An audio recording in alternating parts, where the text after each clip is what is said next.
Welcome back to Project Theta. What is up, everybody? Back in the fish room. It's been a little while, like 2 weeks maybe. So I'm gonna show you my next aquascaping project.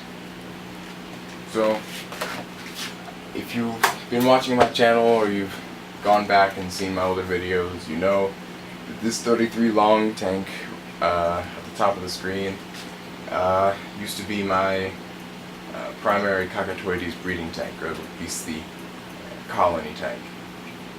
Since then, most of the fish have been sold, and I've only got one wild female, second generation Cockatoides orange flash, and another second generation orange flash female, who actually may have spawned in the past week or so.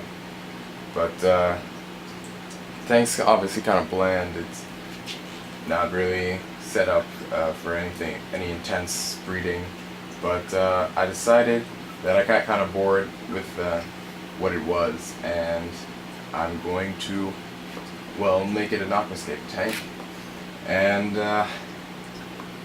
just for the past like 4 or 5 days, I've just been looking at what plants I'm thinking about putting in here, how I'm going to aquascape it, what's the layout going to be, what's the hardscape going to be.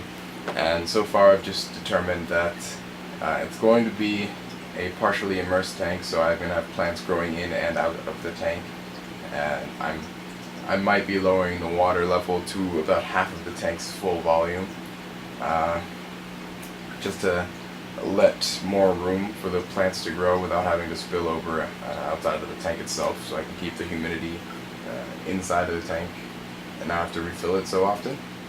I'm trying to decide on where the plants are going to be, which rocks, which woods I'm going to use. I'm going to have stands in the back corners, back left and back right corner, that elevate potted plants so they can be closer to the water surface, so they can start growing immersed faster than just letting them reach the surface, and have less damaged roots and damaged leaves on the bottom of the stems. So yeah, basically what I've been doing for the past 1 or 2 days is getting all of the supplies ready. I still have actually most of the supplies I still have not ordered. I'm trying to decide on what I need, like fluoride, aqua soil, lighting, heating, filtration, which I'm going to talk about in a second. Basically, all the hardware that's going to go into this tank. I need to get that first before I get all the plants, just to make sure I've got my hardscape the way I want it, and then I can get the plants in. But so on to filtration. The 20-gallon long right here, that used to be my secondary breeding tank for Cockatoides trios. It's long since been empty for quite a while, so I've decided to finally put it back in use. So what I'm going to do is, as you can see over here, I built a self-leveling siphon out of PVC piping and acrylic tubing, and I'm going to have that self-leveling siphon and maybe another. I have the supplies to build two, but I'm just going to start out with one. Have the self-leveling siphon drain from the left side of the tank, or the back side, whatever side I end up doing it on. Drain down behind or on the side of the tank, underneath it, and into this 20-gallon long. In the 20-gallon long, not sure what I'm going to do with it. Probably just going to be more filtration. I might have some fry or something in there, some smaller tetras that I might want to try breeding. I might move the cichlids and the Cockatoides down in there, so I can have the main tank just be nano rasboras, like Rasbora brigati and all of those tiny, less than an inch guys to make the tank seem a bit bigger. Anyway, back to the filtration. from this 20-gallon long, I'm going to be using a canister filter as basically the return pump for this entire system, because I don't feel like doing an entire sump and buying all those glass acrylic panels.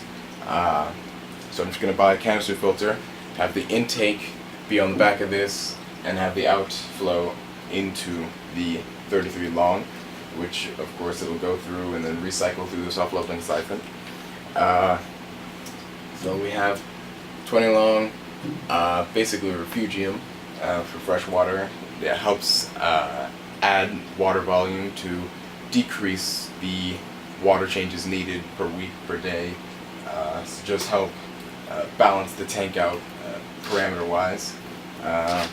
It's also good for storage for any extra South American, Central American fish that I have laying around, or plants that I need to grow out, something like that. I just store it in here, and it'll bring up the total water volume to around 53, 54 gallons. Not 50, 53, 52 gallons, depending on how high I fill both tanks. And yeah, hopefully that'll help balance this tank out a little bit more and give me some more room. And the return flow idea with the canister filter, I've not heard or seen of it anywhere before, so hopefully this all works out. The self-leveling siphon I've tested, it's good to go. I'm going to give it another day to completely dry, so I don't have any leaks at all. And if that's not enough, I'll get the secondary self-leveling siphon. Yeah, that's it. See you next time. Hopefully I've got all my gear here.